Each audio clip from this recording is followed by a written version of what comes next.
It's time for some real education on instant classics.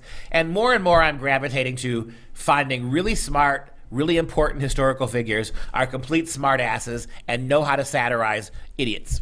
And so today, we've got one of the giants of this, François-Marie Arouet, better known as Voltaire. That's cool. You're already got a name, François-Marie Arouet, and you become Voltaire. It almost sounds like a charge. The name itself suggests a charge of lightning. It's his nom de plume. This guy is a radical thinker.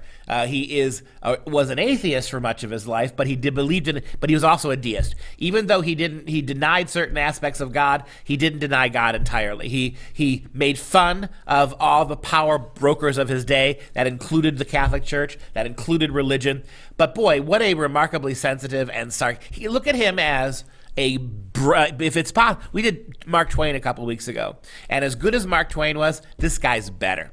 This guy's a better, bigger, more challenging intellect than Twain had. And so let's begin by looking at some of these quotes, just some random quotes from Voltaire.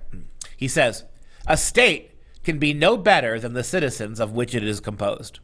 Our labor now is not to mold states, but to make citizens."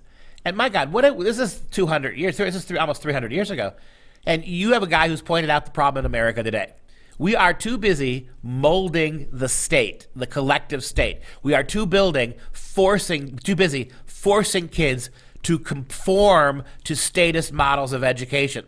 Wouldn't it be better for freedom and liberty? The answer, of course, is yes. If we simply made citizens, not creatures of the state. You can see that hundreds of years later, Voltaire understood exactly what we were going through. How about this one? "May God defend me from my friends. I can defend myself from my enemies." You know who hates you. It's the people who think that like you, that don't. Those ones you better be on guard for. That's a piece of wisdom for you. "Men are equal. It is not birth, but virtue that makes the difference." How's this for the question of equality versus equity? He's exactly right. We are all equal in the eyes of God. We are all equal in the law, under the law. It is not our birth or our skin color or what junk we have in our pants that determines what we are. It's virtue. What do we do with what we have? And how about this? "I cannot imagine how the clockwork of the universe can exist without a clockmaker." For one of history's great atheists, let that sink in for a moment. I cannot imagine how the clockwork of the universe, how the whole vast universe ticks, ticks, ticks like a fine machine, and then not imagine someone who had made that clock. And finally, "It is not inequality which is the real misfortune. It is dependence." How's that for a glaring attack on socialism before the first socialism raised his head?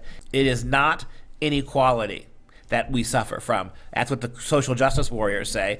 It is dependence on one overriding government. Unfortunately, the socialists won't learn until it's too late.